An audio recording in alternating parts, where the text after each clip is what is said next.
생각하다가 느부갓네살이 짐승처럼 생각하고 말하게 되었다. 실제로 7년 동안 소와 함께 풀을 먹으면서 짐승처럼 미쳐서 그렇게 살아가는 삶이 있었죠. 그걸 다 겪고 나서의 느부갓네살의 간증이 4장의 내용입니다. 말씀을 같이 생각해 보도록 하겠습니다. 내 사전에 불가능이란 없다. 누가 한 말입니까? 나폴레옹, 그렇죠? 이 사람이 내뱉은 이 말을 사람들은 명언이라고 규정하더라고요. 그러나 아시는 것처럼 그는 그의 말대로 살아내지 못했어요. 워털로 전투에서 패배했고 그 이후로 그의 삶은 끝장납니다. 그의 실패 원인에 관한 프랑스의 위대한 작가 빅토르 위고의 분석이 굉장히 재미있더라고요.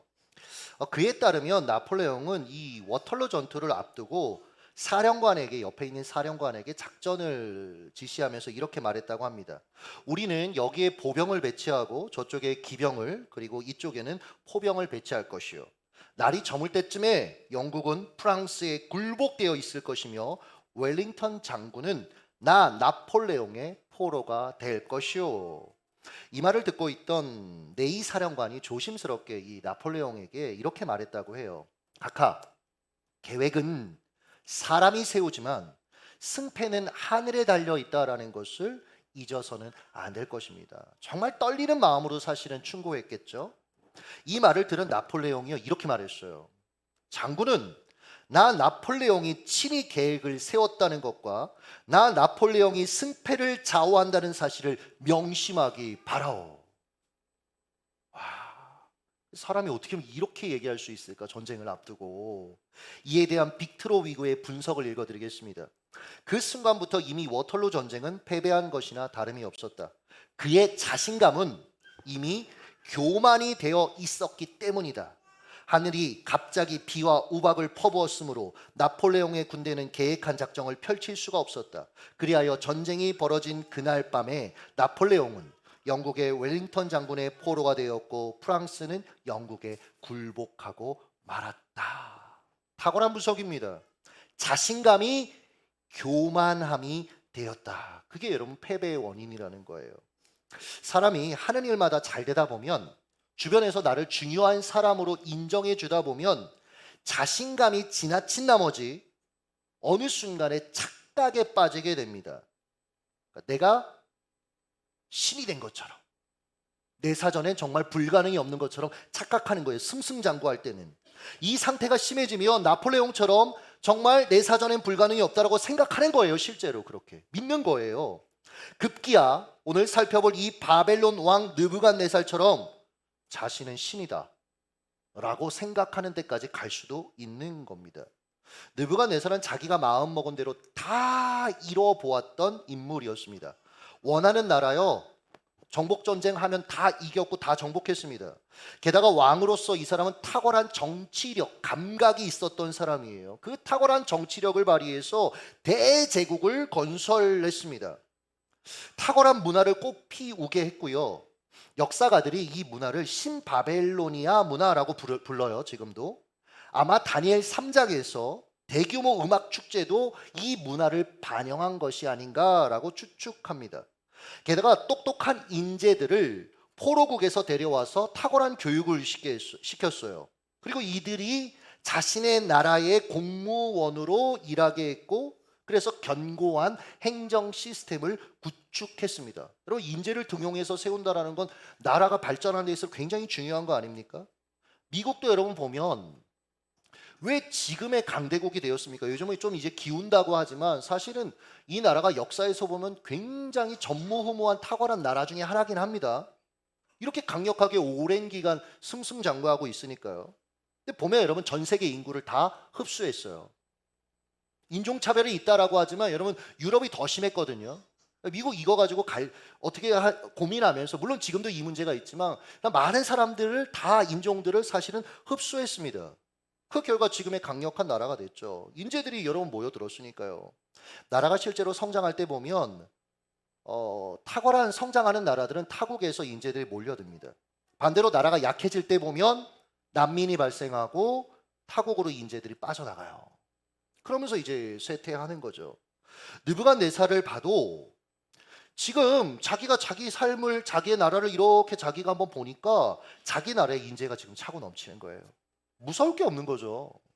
게다가 사막 한복판에, 여러분 지금의 이라크 지역이에요. 이 사람이 세운 이 바벨론이라는 이 나라가, 이 도시가. 특별히 보면 여러분, 사막 한복판에 아름답고 견고한 도시 바빌로니아를 건설했습니다.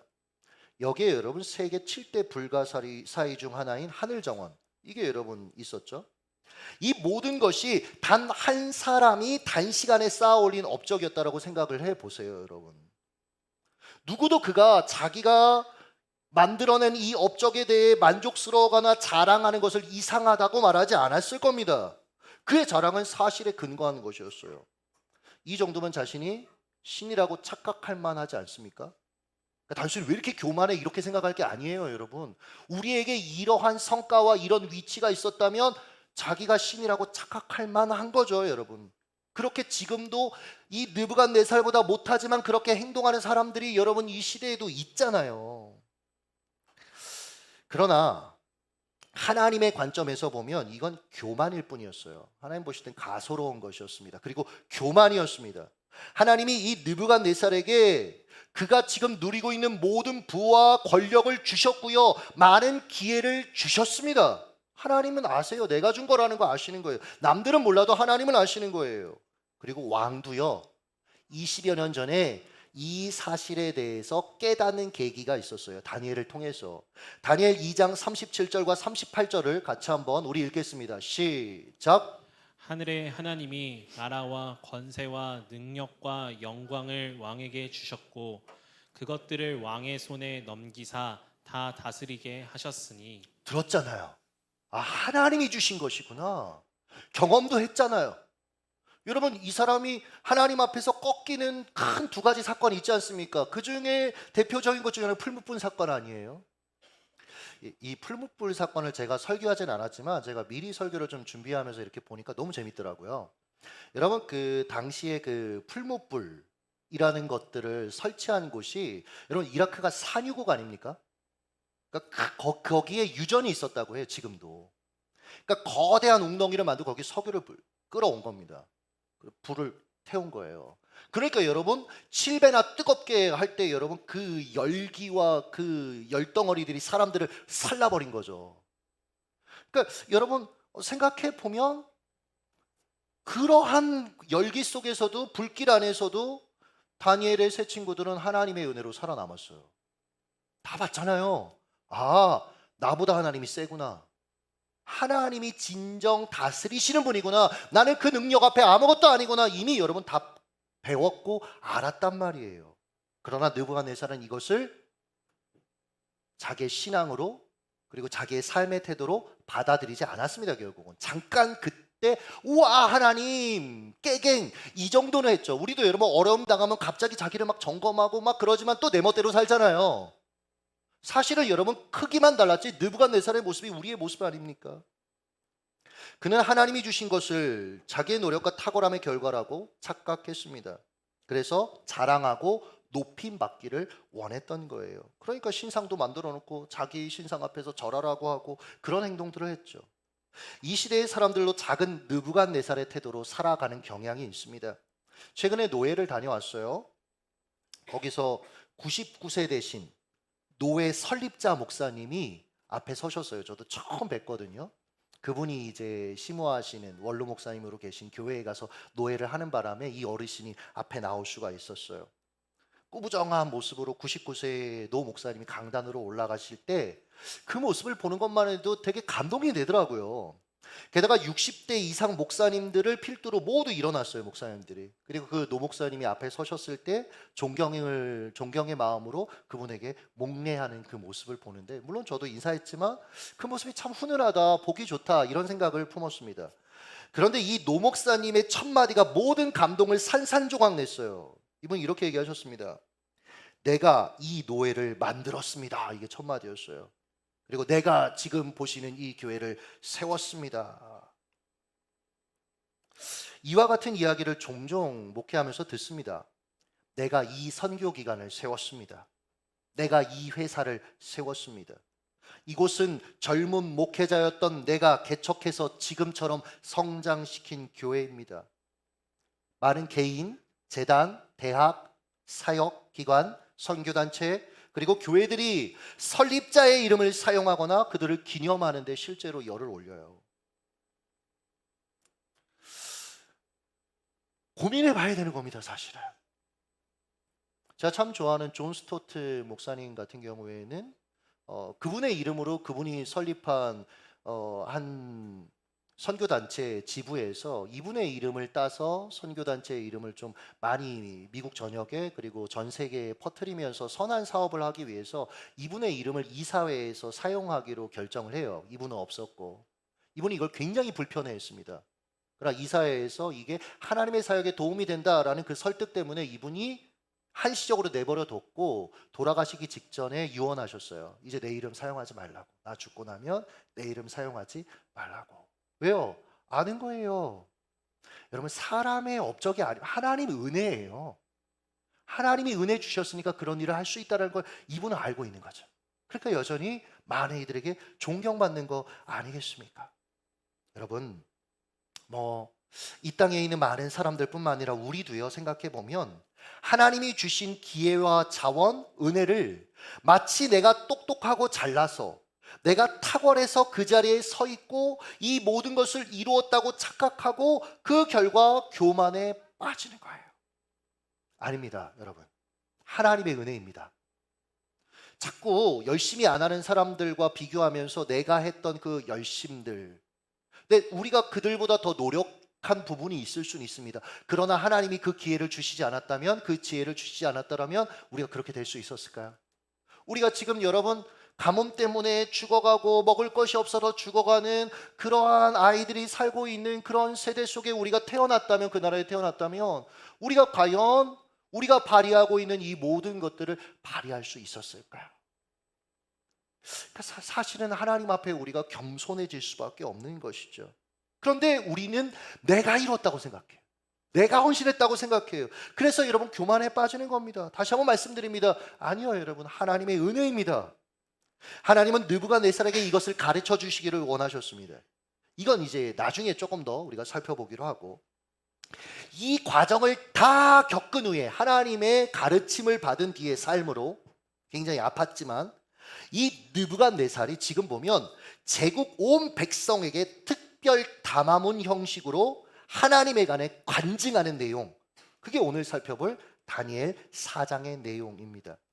아마 느부갓네살이 이 시대에 살았다면 그의 이 간증은 어떤 대형 집회 아니면 수련회에서 이제 듣기를 원했던 섭외 1순위 강사가 됐을지도 몰라요. 왠지 아십니까?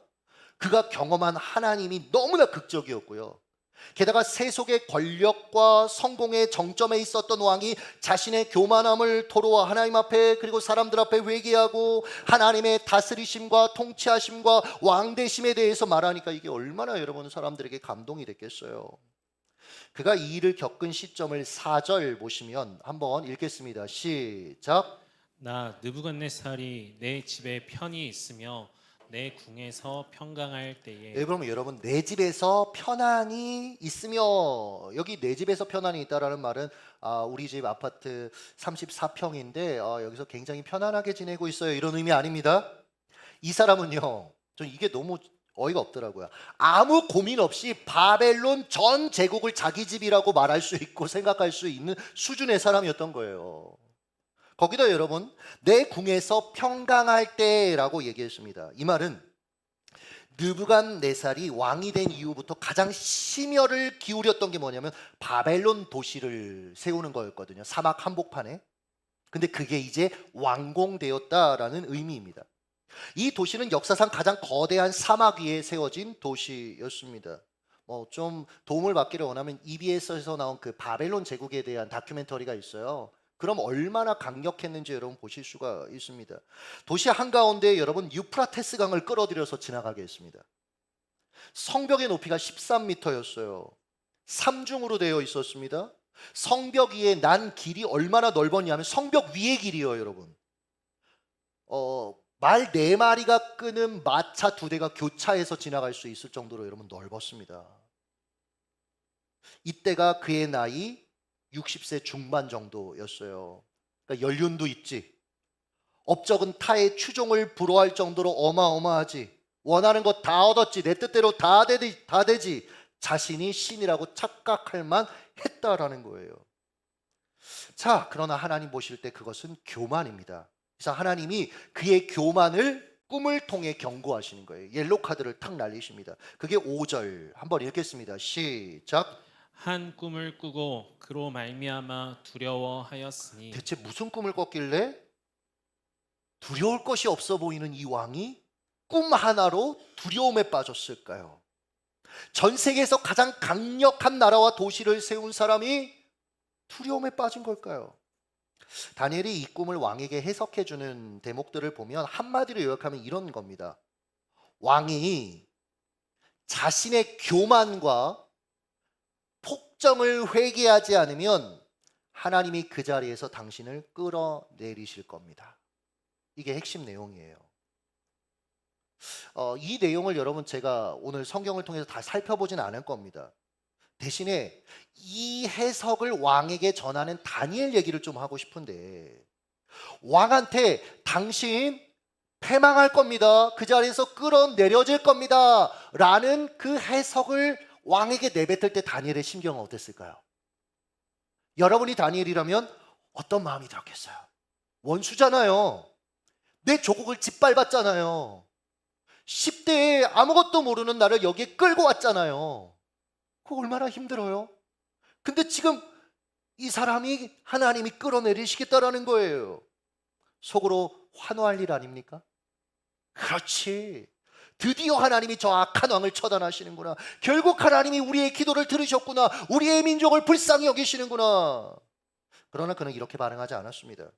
다니엘 4장 19절이에요. 같이 한번 읽습니다. 시작. 다니엘이 한동안 놀라며 마음으로 번민하는지라. 한동안 놀랐어요. 그럼 마음으로 번민했습니다. 다니엘은 왕이 앞으로 겪게 될 이 일, 왜냐하면 하나님이 그에게 해석을 주셨으니까 해석하면서 이제 알게 됐잖아요. 앞으로 미래의 일들을. 근데 마음이 좋지가 않았어요. 그런 생각이 드는 거예요. 말씀을 준비하면서. 이 사람은 어떻게 이런 마음을 품을 수 있지? 그렇잖아요. 여러분들 힘들게 회사에서 하고 어렵게 하는 사람들을 향해서 그들이 잘 안 될 거라고 하나님이 꿈에 말씀해 주시는 거죠. 여러분한테. 근데 내가 꿈에서 막 울고 있네요. 그럴 자신이 있으십니까? 아니면 예스 하실 자신이 있으십니까? 이 사람은 어떻게 이런 마음을 품을 수 있었을까? 여러 가지로 생각을 해보다가 에스겔서에서 눈이 멈추더라고요. 그는 아마 에스겔을 통해서 주신 하나님의 말씀을 알고 있었을 겁니다. 왜냐하면 에스겔이 포로들을 향해서 그 다니엘 시대의 사람들을 향해서 하나님의 말씀을 전했으니까. 에스겔서 33장 11절입니다. 같이 한번 읽습니다. 시작. 너는 그들에게 말하라. 주 여호와의 말씀이니라. 나의 삶을 두고 맹세하노니 나는 악인이 죽는 것을 기뻐하지 아니하고 악인이 그의 길에서 돌이켜 떠나 사는 것을 기뻐하노라. 여러분, 하나님은요 악인이 멸망하고 죽는 거 기뻐하시는 분이 아닙니다. 하나님은요 그들이 회개하고 돌이키기를 원하세요. 그래서 여러분 니느웨를 향해서 요나를 보내시잖아요. 회개하라는 거잖아요. 어떻게든지 그 심판하시지 않고 그들을 살리고 싶어 하시는 게 하나님의 마음 아닙니까, 여러분? 소돔과 고모라 하나님께서 그냥 멸망시키셨습니까? 아니요. 아브라함하고 계속 얘기하시잖아요. 의인이 몇 명이 다 들어주십니다. 왜요? 하나님의 원함은 악인의 패망이 아닙니다. 그들도 회개하고 돌이켜 하나님의 백성이 되는 거예요. 이게 하나님의 마음 아닙니까? 이 하나님의 마음을 예수께서 뭐라고 말씀하셨습니까? 원수를 사랑하라고 말씀하셨어요. 그게 하나님의 마음이죠. 여러분, 우리가 잘 알듯이 이 다니엘이라는 사람은 하루 3번 기도했던 기도의 사람입니다. 여러분, 기도하는 과정을 통해서 그가 이 말씀이 생각나지 않았겠어요? 이 말씀을 여러분 자신의 삶에 적용해 보지 않았겠어요? 그러면서 하나님의 마음이 무엇인지를 깨달았을 겁니다. 하나님의 마음이 무엇인 걸 깨달은 것으로 넘어서서 여러분 깨닫는다고 그게 내 건 안 돼요. 여러분이 하나님의 마음을 알고 하나님의 뜻을 안다고 해서 대부분 뭘 깨달았어요 라고 얘기하는데 그게 내 건 아닙니다. 사실 근데 여러분, 오랜 시간을 통해 적어도 20년 이상의 시간들을 느부갓네살을 섬기며 그 앞에서 공무원으로 살아가는 그 삶을 통해서, 기도하는 삶을 통해서 원수인 느부갓네살을 위해 기도하게 되고, 그러면서 하나님의 마음이 그의 마음이 되어지는 과정들을 아마 그도 겪었을 거예요. 반면에 여러분, 저와 여러분은 어떻습니까? 악한 사람들의 몰락을 은근히 즐기고 계시지는 않습니까? 제가 요즘 정치인들 생각하면서 기도하면 너무 마음이 아파요. 정말 한동안은 꼴보기 싫었는데 너무 불쌍한 거예요. 하나님 주신 기회인데 저렇게 살다가 과연 그 대가들과 결과물들을 어떻게 하나님 앞에 감당하려고 할까라는 마음, 안타까운 마음들이 생겨 그분들을 위해 기도하게 돼요. 예수님이 그러셨잖아요. 자신을 배반하고 부인할 사람에 대해서도 슬퍼하는 마음을 가지셨잖아요. 차라리 태어나지 않았으면 좋았을 텐데. 사랑하는 여러분, 다니엘이 이제 왕의 꿈을 해석해 주는데요. 이런 거죠. 아까 말씀드렸지만 왕이 미치게 될 거고, 그래서 들의 짐승들처럼 그들과 함께 음식을 먹게 될 거고, 풀을 뜯게 될 거고. 그런데요, 왕이요, 그다음 이렇게 얘기하는 게 중요해요. 그렇게 되시기 전에 왕보다 높으신 하나님을 인정하고 하나님의 방법, 즉 공의로 나라를 다스리소서 권면해요. 충고해요. 이것 자체도 굉장히 여러분 이게 대단한 건데, 그 전에 왜 공의로 왕한테 교만의 문제뿐만 아니라 나라를 왜 공의로 다스리라고 권면했을까? 30절을 보시면 느부갓네살이 이렇게 말하거든요. 이 큰 바벨론은 내 능력과 권세로 건설하지 않았느냐? 정말 그가 건설했습니까? 그는 아마도 평생 벽돌 한 장 들어본 적이 없었을걸요? 바벨론을 건설한 것은 실제적으로 보면 그가 아닙니다. 그의 나라와 도시는 이름 모를 수많은 노예와 이민자들, 가난한 사람들의 땀과 눈물로 건설됐어요. 임금이 정당하게 지불됐을까요? 휴식이 보장됐을까요? 여러분, 하나님은 그 약자들의 절규를 들으셨을 겁니다. 하나님은요, 성경 여러 곳을 보시면 약자의 절규를 들으세요. 그러니까 여러분, 절대로 누군가를 착취하면 안 됩니다. 한 예로 이집트에서 고통당하던 당신의 백성들의 신음을 들으셨다라고 하셨어요. 그리고 모세를 보내셨죠. 하나님은 지금 이 느부갓네살의 정책으로 희생당한 수많은 자들을 향한 그의 책임을 지금 묻고 계시는 겁니다. 이걸 다니엘이 왕한테 전해야 됐던 거예요. 게다가 회개하고 돌이키라고 권면까지 다니엘이 합니다. 이건 다니엘 입장에서 보면 굉장한 모험입니다. 이게 목숨이 날아갈 수도 있는 일이었어요. 왕이 그에게 조언을 구한 적이 없습니다. 그저 꿈을 해석해내라고 얘기했을 뿐이에요. 게다가 해석을 듣는 것으로도 굉장히 불안하고 불쾌했을 겁니다. 그는 충고가 아니라 독한술이 지금 필요해라고 느꼈을 거예요. 그런데 다니엘이 지금 자신한테 충고하고 조언하고 있는 겁니다. 물론 저는 다니엘이 뭔가 교만한 태도로, 그를 깔보는 태도로 똑바로 살아 이렇게 말했다라고 생각하지는 않아요. 왕한테 그럼 바로 목이 날아갔을 거고, 그가 하나님의 사람이었기 때문에 성경대로 사랑으로 권면했겠죠. 그 느부갓네살을 아끼는 마음으로 하나님의 마음을 전했겠죠. 여러분, 저는 이 다니엘이 왕한테 충고하는 모습을 보면서 이런 생각을 해봤어요. 다니엘은 어떻게 보면 직장인이에요. 맞잖아요. 세속의 한복판에서 직장인으로서, 공무원으로서 좀 직급이 왕 다음이어서 그렇지, 그도 여러분 공무원이고, 여러분 지금 공무원은 나름대로 보보로 조금이라도 보장되지만 여기서는 왕이 딱 치면 끝나는 거잖아요. 그런데 그가 과연 왕한테 매일 이렇게 조언하고 뭔가 하나님의 강력한 역사하심 앞에 왕이 우와 다니엘 이런 일들을 계속 겪었을까요? 저는 아니라고 생각해요. 그는 아마 굉장히 오랜 기간을 단조롭고 힘든 공직 생활을 해야 됐을 겁니다. 아무리 기도하고 노력해도 저 왕 안 바뀌어요. 이 세속적인 나라 안 바뀌어요. 여러분, 때로는 자신의 신념과 원함과 맞지 않는 일들도 해야 됐을 수도 있어요. 여러분 그렇잖아요. 내 신앙과 내 신념의 조직을 맞추실 수 있습니까? 여러분이 다니고 있는 그 회사, 여러분의 신앙에 따라서 다 여러분 움직이고 바꾸게 여러분 하실 수 있습니까? 전 젊을 때 그게 가능할 줄 알았는데 여러분 그렇지 않더라고요. 그렇지 않아요. 내 신앙과 신념에 맞지 않아도 때로는 다니엘 우리 1장에서 같이 살펴봤잖아요. 우리가 음식은 먹을 수 없다. 이건 마지노선이다. 그런데 이름 개명하는 거 오케이 했잖아요. 학문 배우는 거 오케이 수용하고 배웠잖아요. 여러분 무슨 얘기냐면 정말 기도하고 분별하고 고민하면서 때로는 수용해야 될 걸 수용하고 양보해야 될 걸 양보했을 거예요. 그렇다고 목숨과 또 내가 먹고 살기 위해서 다 거기에 순응했다 이건 아닙니다. 여러분 그냥 다 오케이 세상이 하자는 대로 회사가 하자는 대로 이 땅이 하자는 대로 다 해버리면 여러분 건강한 비판적 거리를 유지할 수가 없어요. 다니엘은 이렇게 표현해 볼까요? 세상 안에 있었지만 세상의 영혼을 팔진 않았습니다. 이건 굉장히 사실은 여러분 모호한 해답이지만 그러나 우린 이 긴장 관계 속에 늘 고민하며 살아야 하는 겁니다.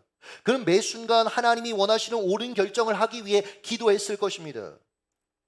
여러분 제가 살아보니까 우리가 겪는 신앙과 삶의 매뉴얼이 없어요. 그래서 앞에서 설교할 때 굉장히 조심스럽습니다.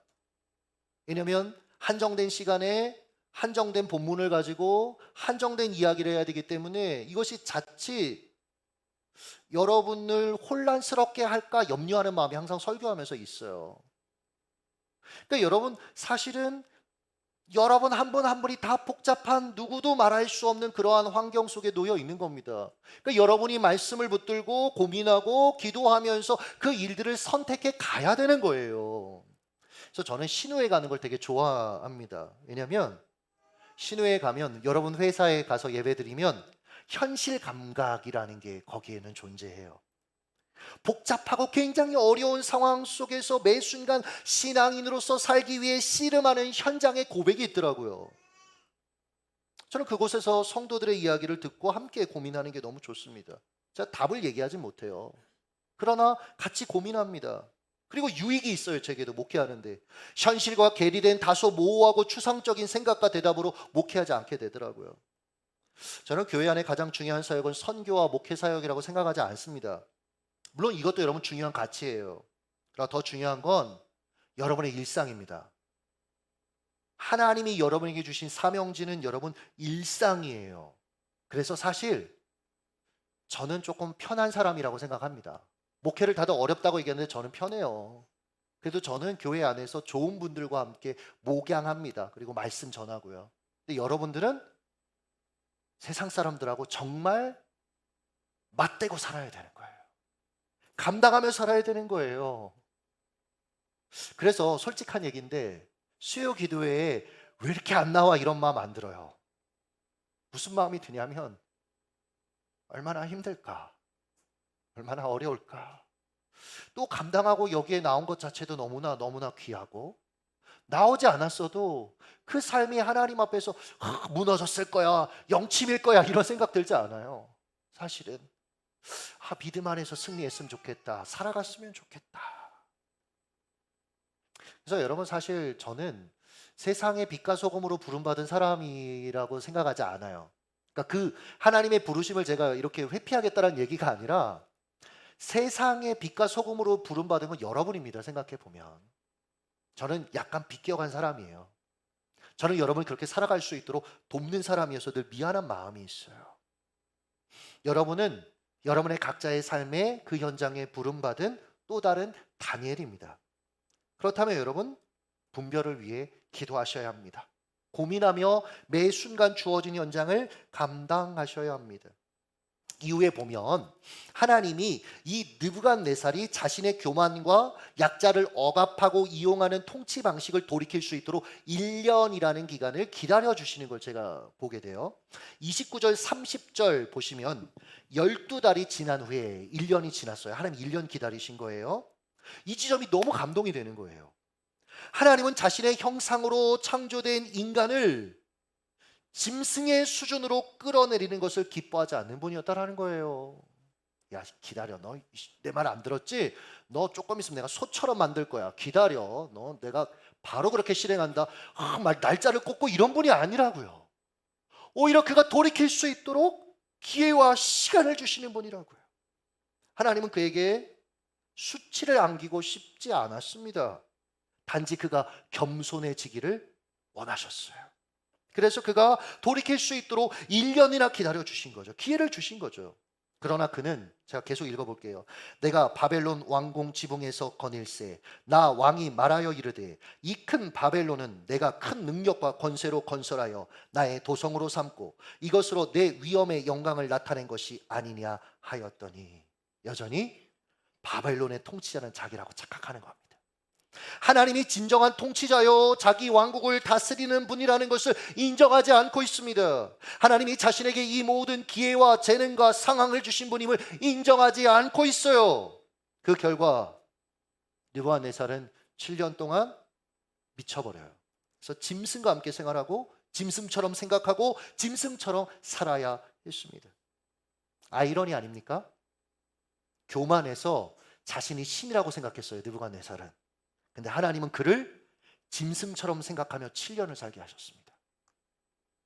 말씀을 맺으며 이 느부갓네살의 삶을 묵상하면 묵상할수록 나 역시 느부갓네살이라는 생각을 지울 수가 없는 거예요. 오늘 하루 종일 저 역시 하나님의 통치와 다스림을 인정하고 싶지 않아 합니다. 특정 영역에 있어서는 여전히 제 마음대로 하고 싶어 해요. 게다가 하나님이 주신 기회와 자원을 이용해서 제가 높임 받기를 원하는 마음도 사실 있습니다. 삶의 어두운 구석들, 제가 돌아온 삶의 그 과거들을 오늘 이렇게 생각해 보는데 저 역시 누군가에게 피해를 줬고 누군가의 마음을 아프게 했습니다. 느부갓네살에게 일어난 그 일들이 제게 일어나지 않은 게 기적이라는 생각이 드는 거예요. 나도 사실은 그랬는데, 나도 그와 같이 짐승처럼 살아야 되는 사람인데, 그래서 하나님의 기다려주심이 너무 생생하게 느껴지고 감사한 거예요. 한편으로는 절박함 가운데, 긴박함 가운데 제 교만과 제 잘못들을 돌이켜보면서 회개하게 되더라고요. 여러분, 하나님은 당신의 백성들이 수치당하기를 기뻐하는 분은 아닙니다. 그러나 교만할 때 겸손을 가르쳐 주시는 분이기도 해요. 우리의 삶을 고치기를 원하세요. 오늘 우리가 이 말씀을 생각하면서 좀 겸손하게 하나님 앞에 우리의 교만들을 좀 회개하고, 그리고 하나님 앞에 우리가 고쳐야 될 삶들을 좀 고백하면서 그렇게 좀 작은 소리로 시간 같이 눈을 감고 같이 기도하면서 함께 나아가길 원합니다. 기도하겠습니다.